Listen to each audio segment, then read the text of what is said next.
Buenos días, ¿sí logran escuchar? Sí, doctor, buenos días. Buenos Buenos días, días, buenos días. Este, vamos a seguir la clase.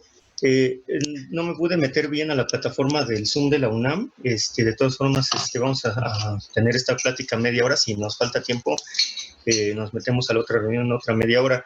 Les mandé el link. Vamos a seguir con los temas de trastornos de ansiedad.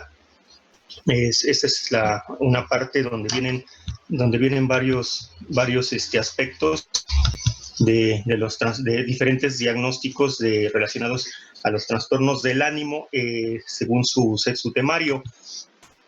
Vamos a ver lo que les mencionaba. Tenemos el diagnóstico de trastorno de ansiedad generalizado, que es el paciente que todo el tiempo tiene los síntomas de ansiedad, como pudieron ver en la clase anterior.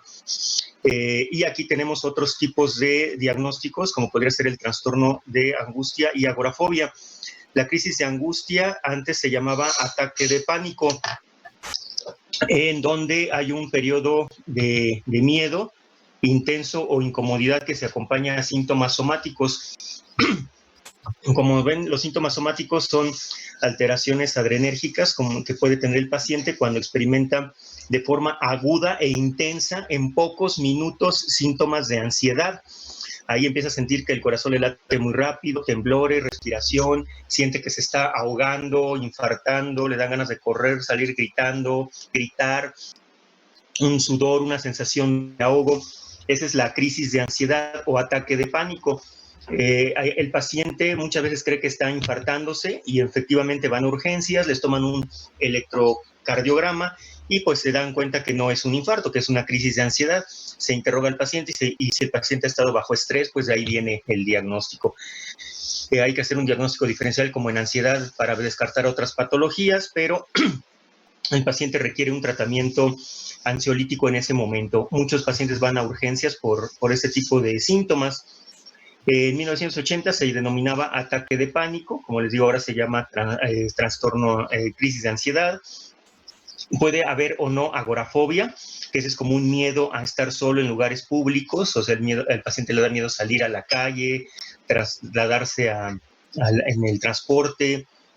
Puede coexistir con trastornos depresivos o usos de sustancias, como veían en los temas que han visto de farmacodependencia, pues muchos pacientes cuando tienen intoxicación, pues pueden tener síntomas de ansiedad.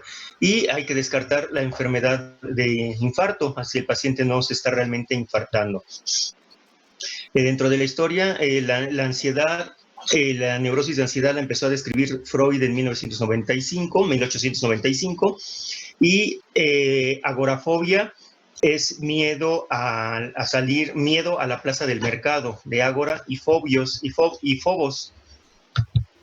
El trastorno de agorafobia, la prevalencia es del 1.5 al 5% de los trastornos de angustia, y el 3 al 5% pues puede presentar el paciente síntomas de ansiedad o angustia. Es mayor en las mujeres, un aproximado en el adulto joven, y la agorafobia se presenta del 0.6 al 6%. Etiología: el sistema nervioso tiene un incremento del tono simpático, hay funcionamiento neuroendocrino, están otra vez implicados los neurotransmisores como en la ansiedad, la norepinefrina, serotonina, GABA, el tronco cerebral, las neuronas noradrenérgicas del locus coeruleus y las neuronas serotoninérgicas del núcleo del rafe medio, del sistema límbico, del córtex prefrontal. Esos serían los circuitos de la ansiedad. Si se fijan, son parecidos al de los trastornos de ansiedad.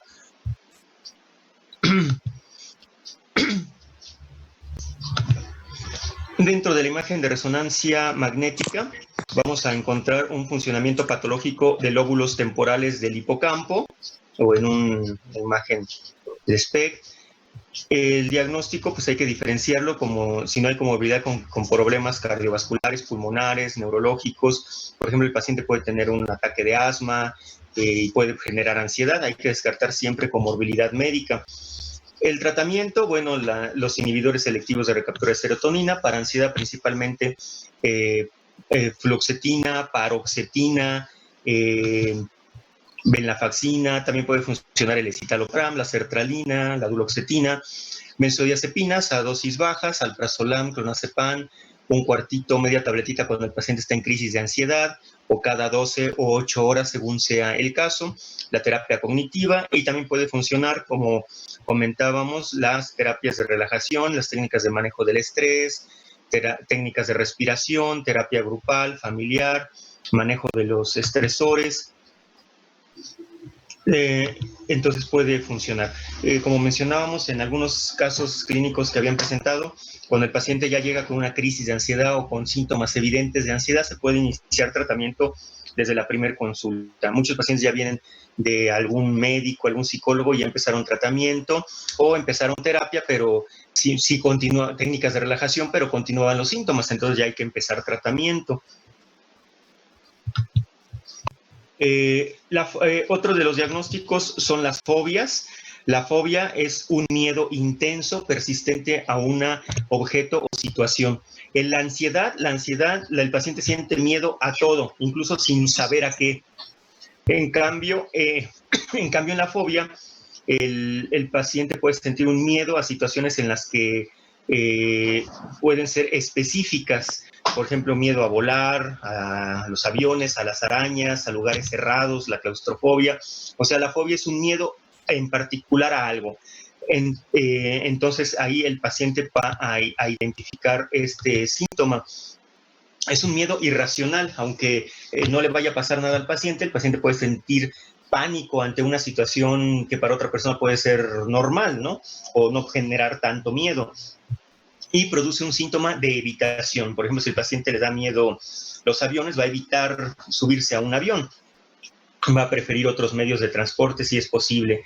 Entonces va a producir evitación y puede haber una anticipación fóbica. Por ejemplo, el paciente antes de presentarse al estímulo puede empezar a sentir miedo.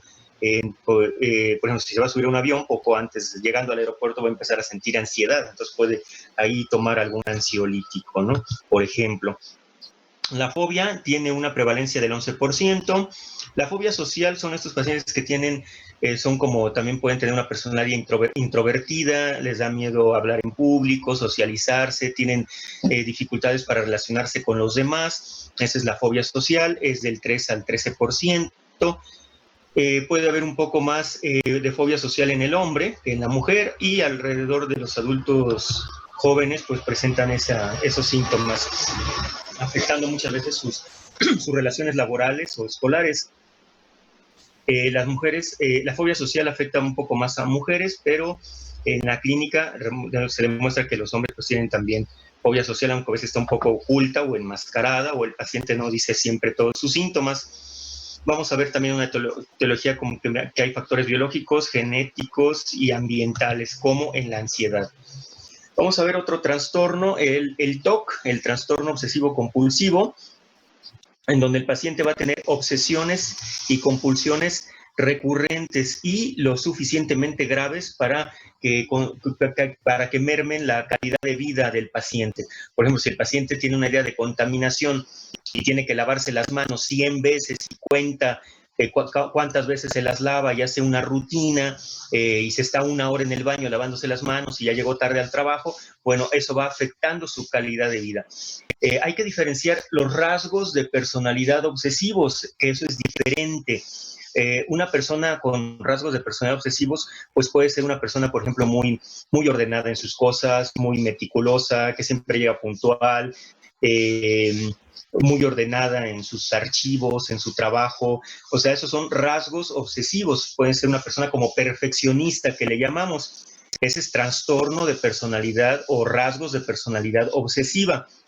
El trastorno obsesivo compulsivo es esto llevado al máximo. Es cuando el paciente tiene obsesiones y compulsiones. Ya entran como dentro de una idea delirante, en donde el paciente no puede controlar esto. A veces tiene ideas obsesivas que le impiden salir a la calle o llevar una vida normal. Entonces, cuando sucede esto, ya el paciente requiere tratamiento, porque ya no puede hacer nada si no lleva a cabo primero la obsesión. ¿Qué es la obsesión? Es un pensamiento como delirante, que puede ser falso, pero es la sensación que el paciente siente. La obsesión es un pensamiento recurrente. Por ejemplo, el paciente puede estar obsesionado con la limpieza, con la contaminación, de que todo está contaminado. Y la compulsión es llevar a cabo una conducta consciente y estereotipada para evitar esta contaminación. Por ejemplo, la compulsión es el acto que me lleva para controlar ese pensamiento obsesivo. Por ejemplo, si todo está contaminado, ¿qué va a hacer el paciente? Bueno, evitar la suciedad, limpiar todo, etcétera, ¿no? Bueno, ahorita con lo del coronavirus tenemos que estarnos lavando las manos de forma obsesiva, ¿no? Pero algunos compulsiva, ¿no? Entonces, esa es la compulsión.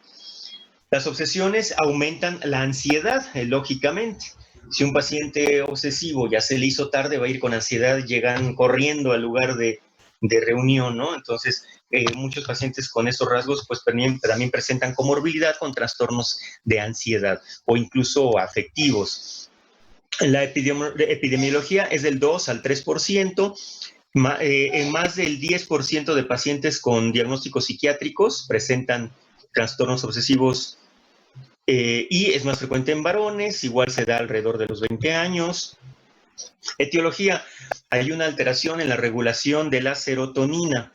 En una tomografía por emisión de positrones vamos a ver un aumento de la actividad a nivel de lóbulos frontales, ganglios basales, caudado, cíngulo. Hay que recordar que el lóbulo frontal regula un poquito la impulsividad, algunas emociones, como en el síndrome del lóbulo frontal. Entonces, pues son pacientes que pues, van a tener por ahí alguna alteración. Estas tomografías de emisión de positrones no se hace en cada paciente de rutina. Para el diagnóstico, son estudios protocolizados para para investigación, pero no se hacen de rutina. No a todo paciente que llega al consultorio le vamos a decir, le voy a pedir una tomografía por emisión de positrones. Sí se podría hacer, pero sería muy costoso y pues no, el diagnóstico, recuerden que siempre es clínico. Nuestro examen mental, una entrevista y analizar, como vieron en el examen mental, los pensamientos del paciente. Y ahí vamos a detectar pues, las ideas y las conductas obsesivas. Igualmente, en un electroencefalograma, vamos a ver anomalías a nivel del sueño como observadas en la depresión, como por ejemplo una disminución en la latencia REM, o sea, en el sueño de movimientos rápidos, en la etapa 3 del sueño. Pero pues le digo, tampoco es de rutina, son simplemente como complementos diagnósticos. Dentro de los síntomas vamos a encontrar, aquí dice patrones sintomáticos, principalmente las ideas de contaminación, como puede ser el lavado de manos obsesivo, evitar gérmenes, creer que todo está contaminado, evitar el polvo, el paciente tiene todo en su casa muy limpio. Por ejemplo, otro síntoma sería la duda patológica, como el comprobar, por ejemplo, el paciente se regresa a su casa para comprobar efectivamente que cerró bien la puerta de su casa, ¿no? Y pues ya llegó tarde al trabajo, ¿no? Pensamientos intrusivos sin compulsión o pensamientos repetitivos. También puede haber ideas obsesivas de tipo sexuales o agresivos. Otros síntomas son la simetría, o por ejemplo al afeitarse, al comer. Por ejemplo, hay pacientes obsesivos que nada más comen cosas de un determinado color. Por ejemplo, es que yo nada más puedo comer frutas verdes, por ejemplo, o vegetales verdes. Y pues tiene la idea obsesivo-compulsiva delirante, lógicamente que si come una fruta de otro color va a pasar algo. ¿Qué va a pasar? ¿Quién sabe? Pero pues es parte como de un cuadro psicótico. Y pues sí, hay otros síntomas como los síntomas religiosos, la acumulación, que ahora ya se presenta, antes era un subtipo del síntoma obsesivo-compulsivo, pero ya en las nuevas clasificaciones ya viene como un padecimiento, como acumulación, los pacientes que acumulan objetos inservibles, basura. Se puede presentar mucho en pacientes con esquizofrenia o algún otro trastorno mental. El hecho de comerse las manos, morderse las uñas, comerse el pelo, la tricotilomanía, son algunos síntomas observados. Tenemos que hacer un diagnóstico diferencial con test del trastorno de la Tourette, tics, epilepsia del lóbulo temporal y algún paciente con un daño orgánico cerebral, como les mencionaba, que tenga, por ejemplo, alguna alteración del lóbulo frontal o parietal, que no controle impulsos y pues de ahí puede venir la idea delirante, ¿no? Entonces serían diagnósticos diferenciales.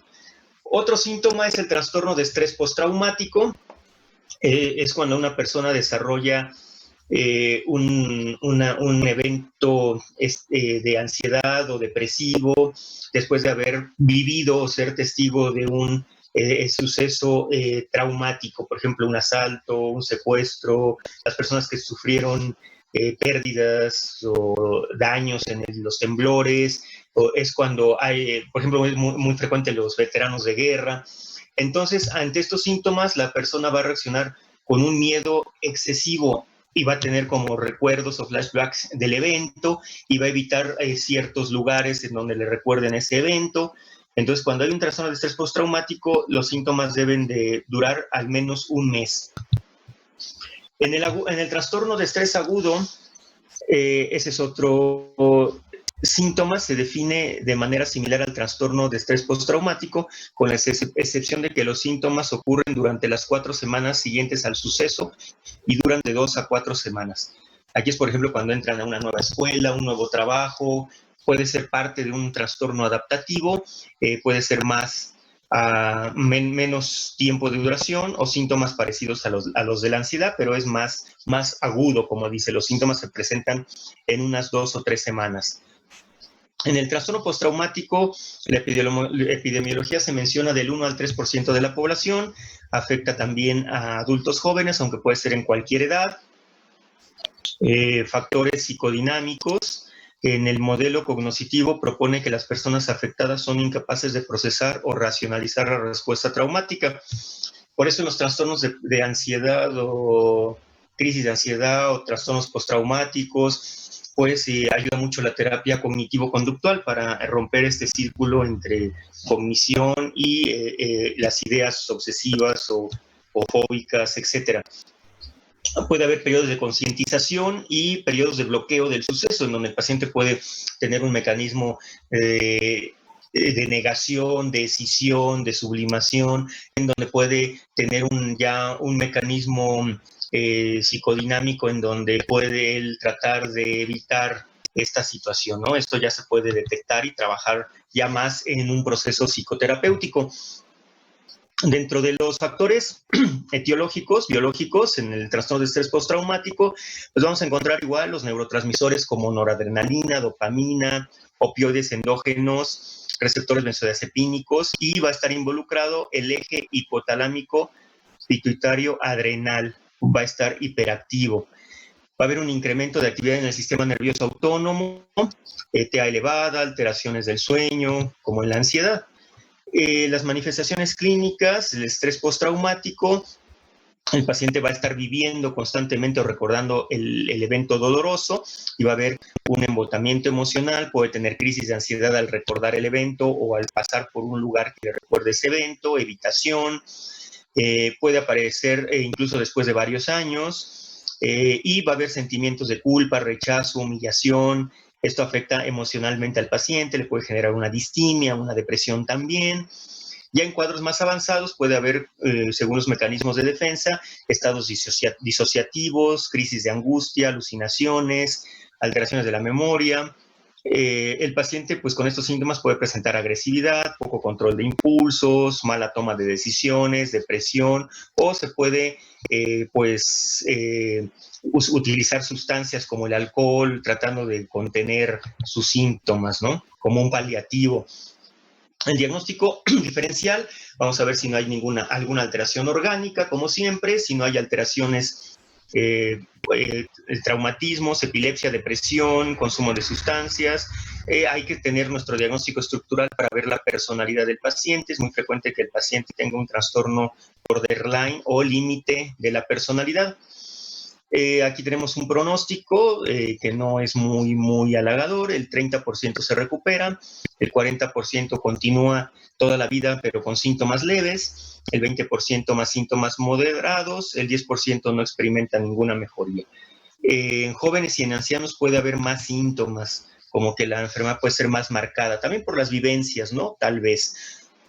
El tratamiento, terapia de apoyo, en psicoterapia dar mecanismos de afrontamiento, de relajación, ansiolíticos, puede estar el paciente en un grupo terapéutico, en terapia de grupo, En niños, en adolescentes, principalmente utilizar como ansiolíticos tricíclicos como imipramina o amitriptilina. En adultos, inhibidores selectivos de recaptura de serotonina, psicoterapia, psicodinámica, hacer catarsis, terapia conductual, sobre todo también en el TOC, vencer la negación, afrontar el miedo, las fobias, intervención en crisis, eso es cuando el paciente llega a urgencias con un cuadro agudo. A los que les interese el tema o quieran hacer la especialidad en urgencias, les van a llegar muchos pacientes con estos síntomas en crisis, en urgencias. Por ahí hay un libro que se llama Terapia Intensiva y de Urgencias, en donde se ve cómo afrontar un proceso de urgencias, un paciente en crisis, ¿no? Y, por ejemplo, la terapia de grupo que ya mencionamos, se llama Psicoterapia Breve, Intensiva y de Urgencias. Hay un libro por ahí en donde se puede ver todos estos fenómenos. No sé si nos vaya a cortar la presentación, nos quedan como 5 minutos de la media hora. Si se llega a cortar la presentación, entramos al otro link para continuar con la plática.